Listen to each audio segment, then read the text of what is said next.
Hello everyone. तो हम शुरू करते हैं भूगोल के अंतर्गत इंडियन मैपिंग सीरीज। तो सबसे पहले हम देखेंगे इंडियन मैपिंग सीरीज के अंतर्गत उत्तर भारत का पर्वतीय क्षेत्र। इंडियन मैपिंग, और इसके अंतर्गत हम सबसे पहले पढ़ रहे हैं उत्तर भारत का पर्वतीय क्षेत्र। तो हमने उत्तर भारत के पर्वतीय क्षेत्रों को कई भागों में बांटा है। सबसे पहले ट्रांस हिमालय, ठीक है। उसके बाद बृहद हिमालय, इसे हम महान हिमालय भी कहते हैं। इसके बाद लघु हिमालय,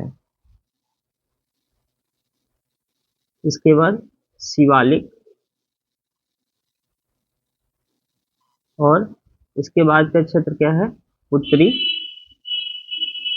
मैदान, ठीक है। तो आप यहाँ देख सकते हैं, ये जो यहाँ से यहाँ तक का क्षेत्र है, ये ट्रांस हिमालय श्रृंखलाएं हैं, ठीक है।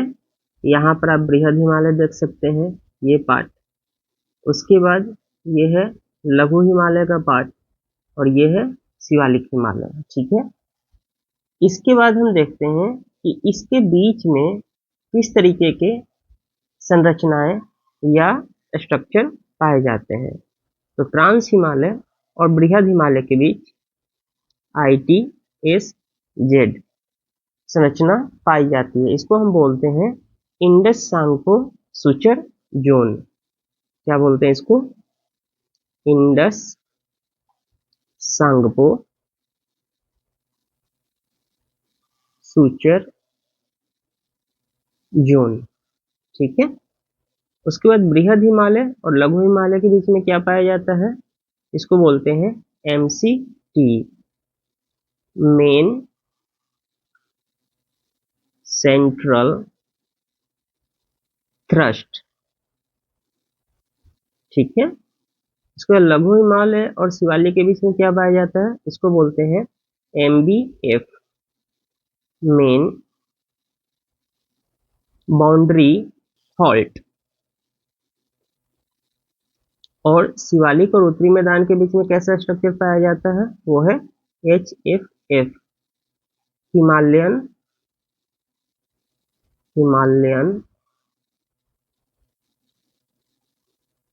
फ्रंटल फॉल्ट, ठीक है। तो इस तरीके की संरचनाएं इसमें पाई जाती है। आप यहाँ देखिए, जैसे इसको अगर हम दर्शाएं, अगर आसान तरीके से,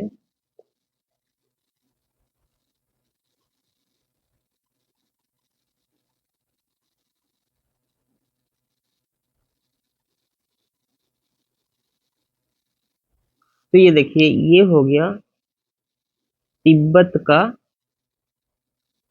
पठार, ठीक है। और ये हो गया हमारा ट्रांस हिमालय, ये हो गया ITSZ स्ट्रक्चर, ये हो गया हमारा बृहद हिमालय, और ये जो हो गया हमारा, तो हो गया MCT। उसके बाद ये जो है हमारा लघु हिमालय, और ये जो संरचना हो गई उसको बोलेंगे MBF, और ये क्या हुआ, ये उत्तरी मैदान है, ठीक है। तो यहाँ जो संरचना बनेगी वो बनेगी HFF, फर्स्ट ITSZ के बारे में, ठीक है। तो इसका निर्माण कैसे हुआ है, तो इसका निर्माण क्या हुआ है, जो भारतीय प्लेट है, भारतीय प्लेट, और जो यूरेशियन प्लेट है, यूरेशियन प्लेट, इन दोनों का क्या हुआ है, कन्वर्जन हुआ है। दोनों एक दूसरे से टकराई हैं, तब जाके ITSZ का निर्माण हुआ है। ठीक है, इसके अलावा इस संरचना वाले क्षेत्र से कौन सी नदियां प्रवाहित होती हैं? नदियां तो सिंधु नदी और इसके साथ सांगपो रिवर। MCT। अब देखिए, इसे जम्मू एंड कश्मीर में क्या बोलते हैं? कश्मीर की घाटी। कश्मीर की घाटी। और इस क्षेत्र से जो नदी प्रवाहित होती है वो है झेलम। और झेलम आती कहाँ से है? तो झेलम का उद्गम जो होता है वो अनंतनाग के वेरीनाग झील से होता है। कहाँ से? अनंतनाग के वेरीनाग झील से। ठीक है, और ये नदियां कश्मीर की घाटी में प्रवाहित होती है। और इस नदियों के द्वारा कई बार क्या होता है, इस घाटी में हिमानी जलोढ़ निक्षेप बनता है। क्या होता है? हिमानी जलोढ़ निक्षेप। और इसी को हम बोलते हैं करेवा। ठीक है, और इस करेवा जो मिट्टी है इसमें बालू, मृत्तिका, दोमट, गाद, गुलाश्म का मिश्रण होता है। और यह किस तरह की खेती के लिए उपजाऊ है? तो केसर, अखरोट और बादाम। ठीक है, तो MBF, मेन बाउंड्री फॉल्ट। तो देखिए, MBF को उत्तराखंड, उत्तराखंड यहां पर हम क्या कहते हैं? इसको बोलते हैं दून की घाटी। दून की घाटी। ठीक है, और इसको जो है जम्मू एंड कश्मीर में हम क्या बोलते हैं? इसे बोलते हैं उधमपुर, उधमपुर कोटली, कोटली की घाटी। ठीक है, तो याद रखेंगे। चौथा जो हमने पढ़ा था वो है HFF, और इसको बोलते हैं हिमालयन फ्रंटल फॉल्ट। ठीक है, तो ये शिवालिक हिमालय और भारत के उत्तरी मैदान के बीच में है। ठीक है, जहां पर नदियों के द्वारा क्या किया गया है? नदियों के द्वारा अवसादों का निक्षेपण हुआ है। ठीक है, और इसी निक्षेपण के द्वारा द्विपदीय जलोढ़ मैदान का निर्माण हुआ है। ठीक है, तो जो इस क्षेत्र में भाप भर का क्षेत्र देखते हैं आप, तराई वाले इलाका, वो इन्हीं अवसादों के निक्षेपण से हुआ है। अब हम पढ़ेंगे ट्रांस हिमालय। फर्स्ट जो जानेंगे हम, ये है ट्रांस हिमालय। ठीक है, इसमें जो रेंज पाए जाते हैं इसको हम नॉर्थ टू साउथ लिख रहे हैं। और अगर आप इसी क्रम में याद रखते हैं तो एक बार अगर आप मैप देख लें फिर आपको याद रह जाएगा। ठीक है, तो सबसे पहले काराकोरम, काराकोरम। ठीक है, उसके बाद लद्दाख, लद्दाख श्रेणी। उसके बाद आपको जास्कर, जास्कर रेंज, जास्कर श्रेणी है। ठीक है, तो जो काराकोरम रेंज है इसमें जो सबसे ऊंची चोटी पाई जाती है वो है माउंट केटू। और केटू को क्या बोलते हैं हम? Gold Wing Austin. और ये पाक ऑक्युपाइड कश्मीर में है। ठीक है, तो फर्स्ट तो ये हो गया। दूसरा इसमें क्या होगा? वो होगा गेशर ब्रह्म, गेशर ब्रह्म, ठीक है। तो गेशर ब्रह्म, उसके बाद एक और पीक है उसको बोलते हैं मेशर ब्रह्म, मेशर ब्रह्म, ठीक। तो गॉडविन ऑस्टिन जो है प्राचीन नाम वो है कृष्णागिरी। क्या है? कृष्णागिरी, ठीक। और गेसर ब्रह्म को क्या बोलते हैं? इसे हम हिडन पीक बोलते हैं। क्या बोलते हैं? हिडन पीक भी कहते हैं। और मेसर ब्रह्म को केवन कहा जाता है, ठीक। इसके अलावा इसमें कैलाश पर्वत भी आता है, ठीक है। कैलाश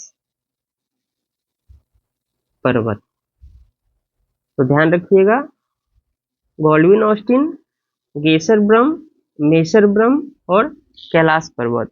कई लोग काराकोरम रेंज को तिब्बत में कैलाश पर्वत कह देते हैं, ठीक। अब जो काराकोरम है और जो लद्दाख है, इसके बीच में आती है सिंधु की सहायक नदी। कौन सी? श्योक नदी। तो श्योक नदी का जो प्रवाह है वो काराकोरम और लद्दाख के मध्य होता है, ठीक है। और लद्दाख जो है, इसकी सबसे ऊंची जो पर्वत है उसको बोलते हैं माउंट राकापोशी। क्या बोलते हैं? इसकी जो सबसे ऊंची पर्वत है उसका नाम है माउंट राकापोशी, ठीक है। और लद्दाख में एक दर्रा पाया जाता है, उसका नाम खरदुंगला दर्रा कहते हैं, खरदुंगला दर्रा। और ये फेमस क्यों है? क्योंकि ये मोटर वाहन चलाने योग्य देश का सबसे ऊंचा दर्रा है। क्या है ये? मोटर वाहन चलाने योग्य सबसे ऊंचा दर्रा। जास्कर क्या है कि संरचना और उत्पत्ति की दृष्टि से, देखिए, संरचना तथा उत्पत्ति की दृष्टि से यह किसका भाग है? यह बृहद हिमालय का भाग है।